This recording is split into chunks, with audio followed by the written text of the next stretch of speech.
Madame la Présidente, Madame la Première ministre, Mesdames et Messieurs les ministres, chers collègues, vous comprendrez aisément que mon propos s'inscrive d'abord dans la situation exceptionnelle que nous vivons. Le bureau de l'Assemblée nationale vient de se prononcer sur un événement grave. Hier, en plein milieu des questions au gouvernement, notre collègue de la NUPES, LFI, Carlos Martins Bilongo, a été victime d'une interpellation raciste de la part d'un député du Rassemblement national. Nous lui adressons à nouveau toute notre sympathie et notre soutien. Et à travers lui, comme il l'a dit avec beaucoup de dignité depuis ce matin, à travers lui, à tous ceux et à toutes celles qui souffrent au quotidien de ces allusions racistes larvées ou de ces insultes frontales. Ces mots sont terribles. Quand on prononce une insulte raciste à l'encontre d'un représentant de la nation, on porte atteinte à la dignité de la nation tout entière.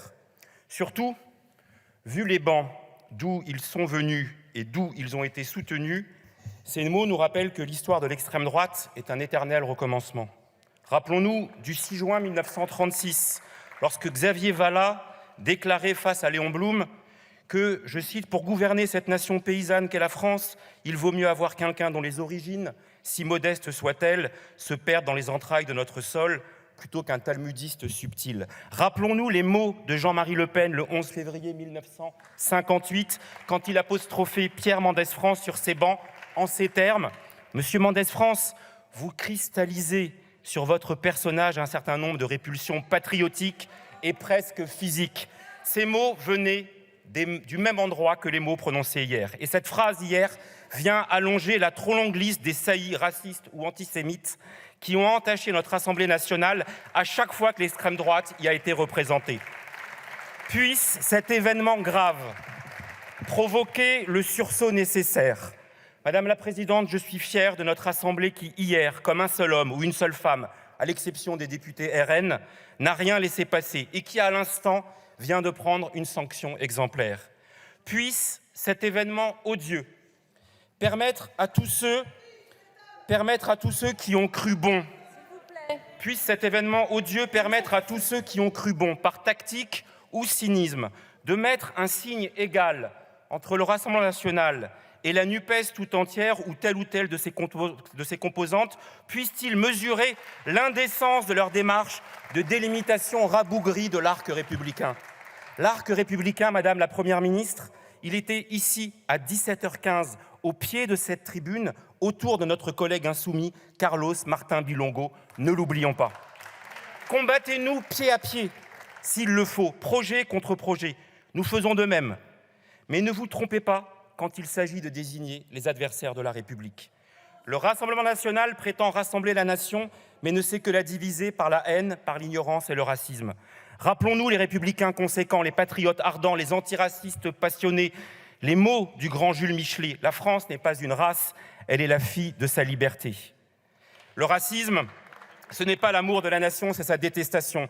C'est le ressentiment qui se manifeste dans toute sa bêtise et son ignorance crasse. Le Rassemblement national, hier, a montré son vrai visage, celui d'un parti xénophobe, haineux et raciste. Nous n'avons rien à voir et rien à faire avec lui.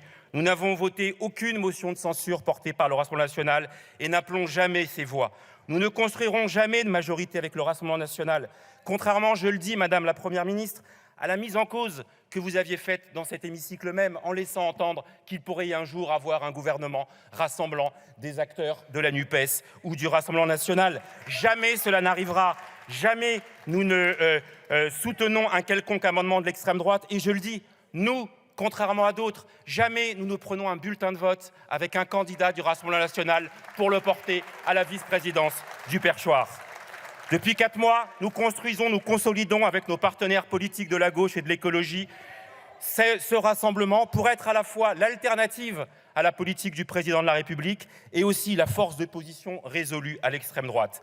Construire l'alternative, c'est ce que nous faisons ensemble depuis 4 mois. Sur le budget comme sur le PLFSS, nous avons tous ensemble travaillé de concert. En commission comme en séance, nous défendons les positions à chaque fois que nécessaire, tous ensemble. Nous élaborons des documents de travail en commun. Je pense au contre-budget sur les enjeux du budget de la nation et du PLFSS que nous avons présenté, car nous sommes convaincus qu'un autre budget est possible. Nous avons écrit des textes en commun, par exemple les 2 premières motions de censure sur le PLF et sur le PLFSS. pour sanctionner ce gouvernement, sa politique libérale et ses méthodes antidémocratiques. En effet, nous avons déposé et voté une motion de censure le 19 octobre dernier sur le projet de loi de finances et une motion de censure le 20 octobre sur le projet de loi de financement de la sécurité sociale. Sur cette nouvelle motion de censure, s'agissant du groupe socialiste, notre position était connue, c'est celle d'un groupe souverain attaché au débat. Nous avons une divergence tactique avec les signataires de cette motion, une divergence tactique uniquement sur l'opportunité de multiplier les motions de censure à chacun de vos 49.3. Ni plus, ni moins. C'est pourquoi nous ne l'avons pas signée et c'est pourquoi nous ne la voterons pas. Mais oui, et c'est la vie, nous ne votons pas comme un seul homme sur tout, tout le temps. Il n'aura échappé à personne que notre intergroupe tire sa force de sa diversité, de ses complémentarités, pas de son uniformité. Et parfois un groupe fait une échappée quand les autres préfèrent garder leur force pour le sprint final. D'avance, je dis à tous ceux qui voudraient interpréter notre position, et je suis sûr qu'ils le feront avec gourmandise et une dose de mauvaise foi que j'imagine aisément, je veux leur dire qu'ils se trompent. Aux belles âmes et donneurs de leçons, nous sommes pleinement partie prenante de la NUPES et solidaires de nos collègues pour les combats communs que nous menons et que nous mènerons demain. À vous, Madame la Première ministre, je vous confirme que nous sommes vos opposants à votre politique injuste, opposants à votre méthode inefficace. Nous, les socialistes, nous serons toujours en première ligne avec les partenaires de la NUPES pour des moments politiques décisifs. Nous serons là pour les moments les plus cruciaux qui feront reculer ce gouvernement.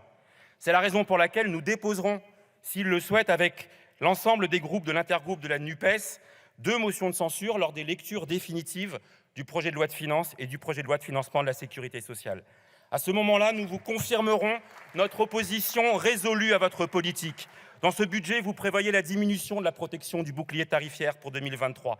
Dans sa nouvelle version, il laissera l'électricité et le gaz augmenter de 15% en janvier et février 2023. Et cette nouvelle mouture risque de jeter de nombreux ménages dans une précarité encore plus grande en plein milieu de l'hiver.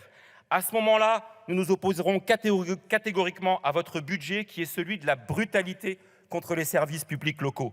Votre gouvernement, c'est celui qui esquive les débats sur les recettes publiques et qui prend le risque de déstabiliser les collectivités territoriales avec la suppression de la CVAE à hauteur de 7,6 milliards d'euros.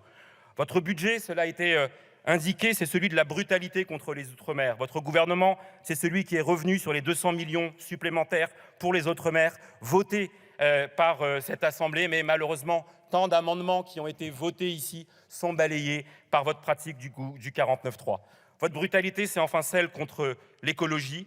C'est votre gouvernement qui revient sur les 12 milliards d'euros supplémentaires votés, là aussi, par cette Assemblée pour la rénovation énergétique des bâtiments et qui est revenu sur les 3 milliards d'euros dédiés au développement du fret ferroviaire, des petites lignes et des trains de nuit. À chaque fois, vous nous dites, quand nous votons souverainement, nous dénaturons vos textes et ce faisant, vous trahissez votre promesse originelle de chercher du compromis avec toutes celles et ceux qui ont attaché au cœur le service de l'intérêt général. Oui, l'objectif partagé des socialistes au sein de la NUPES sera de condamner le contenu de ces textes qui ne répondent pas à l'urgence sociale et écologique. Oui, l'objectif des socialistes au sein de la NUPES sera de sanctionner un gouvernement qui ne respecte pas le Parlement et ses oppositions, et donc les Français. Mais à chaque jour suffit sa peine. La nôtre aujourd'hui, dans cet hémicycle, est immense suite à ce que nous avons vécu hier. Mais notre peine, notre colère, notre indignation n'effacent en rien notre détermination pour proposer, et nous le faisons régulièrement, avec opiniâtreté et parfois avec la frustration, et même dirais-je toujours avec la frustration d'être si peu écoutés. Nous le ferons donc pour proposer, pour défendre nos convictions et nous opposer par contre à chaque fois que ce sera nécessaire. Le président de la République parlait de cynisme et de désordre des oppositions lors des précédentes motions de censure.